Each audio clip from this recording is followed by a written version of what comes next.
ജ്ഞാനേന്ദ്രിയങ്ങളിൽ പ്രധാനപ്പെട്ട മൂക്കിനെ പറ്റി ഇന്ന് നോക്കാം. മൂക്കിനെ കുറിച്ചുള്ള പഠനം. നമ്മുടെ മൂക്കിനെ കുറിച്ചുള്ള പഠനമാണ് റെനോളജി. മൂക്കിനെ കുറിച്ചുള്ള പഠനമാണ് റെനോളജി. ഗന്ധം അറിയാനുള്ള ഇന്ദ്രിയം.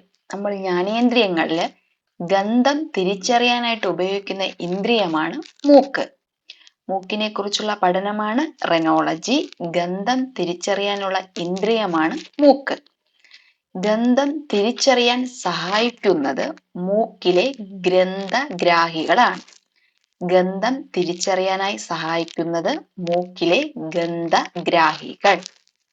ഗന്ധഗ്രഹണവുമായി ബന്ധപ്പെട്ട പ്രധാനപ്പെട്ട നാഡിയാണ് ഓൾഫാക്ടറി നെർവ്. ഗന്ധഗ്രഹണവുമായി ബന്ധപ്പെട്ട നാഡിയാണ് ഓൾഫാക്ടറി നെർവ്. മൂക്കിൽ നിന്ന് രക്തസ്രാവം ഉണ്ടാകാറുണ്ട്.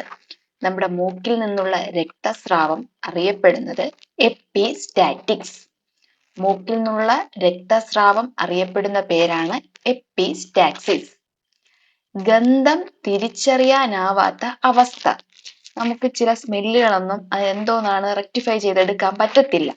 ഇത്തരത്തില് ഗന്ധം തിരിച്ചറിയാനാകാതെ വരുന്ന അവസ്ഥയെ പറയുന്ന പേരാണ് അനോസ്മിയ. ഗന്ധം തിരിച്ചറിയാനാകാത്ത അവസ്ഥയാണ് അനോസ്മിയ. Thank you.